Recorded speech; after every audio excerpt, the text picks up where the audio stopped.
এটাই প্রাথমিক প্রমাণ করে দিল, ব্যারাকপুরে গুন্ডারাজ দমন হয়েছে, শান্তিরাজ ফিরে এসছে। অর্জুন সিং যে গুন্ডা, অর্জুন সিংকে মানুষ যে পছন্দ করে না, মানুষ প্রমাণ করে দিল, প্রত্যাখ্যান করে দিল। আর ও তো এখন পাল্টুরাম ছিল, ও বাংলার মানুষ বুঝিয়ে দিল যে ওর মতো লোককে আমাদের তৃণমূল দলের প্রয়োজন নেই। আমি শুধু আমাদের দলের সুপ্রিমের কাছে অনুরোধ করব, ইনি হয়তো আবার পায়ে পড়তে পারে, এনাকে যেন না নেওয়া হয়। ইনি একদম আলকে উঠে, যাকে বলে সে আলকে উঠে অর্জুন সিং।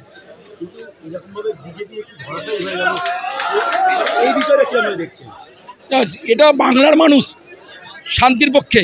এই মোদি যে মিথ্যে মিথ্যেবাদী মোদি, আমাদের সিএম বলেছিলেন যে মিথ্যেবাদী মোদি, সত্যি মিথ্যেবাদী মোদি। বাংলা মানুষ প্রমাণ করে দিল যে মমতা ব্যানার্জি, অভিষেক বন্দ্যোপাধ্যায় যা কথা দিয়েছে, কথা রেখেছে। তার সঙ্গে মোদি যে মিথ্যা কথা বলেছে, তার প্রতিফলন আজকের রেজাল্টে বোঝা গেল।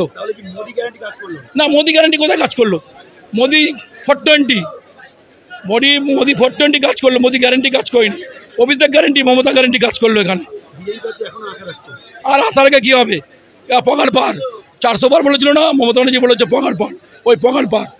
আর ওই যে সে শুভেন্দু অধিকারী যে গর্দবটা আছে, চোটটা আছে, ও তো কাল থেকে আর বেরোবে না মনে হয়। ওর জামানা জব্দ হলো। আমার নাম বিল্টু রায়ডি। দাবি ত্যাগ এই চ্যানেল কোনো প্রচার করে না হিংসাত্মক, ক্ষতিকারক বা অবৈধ কার্যকলাপ এই চ্যানেল দ্বারা প্রদত্ত সমস্ত বিষয়বস্তু শুধুমাত্র একটি শিক্ষামূলক উদ্দেশ্যের জন্য। ধন্যবাদ। শুভেচ্ছা টিম আমার বাংলা নিউজ।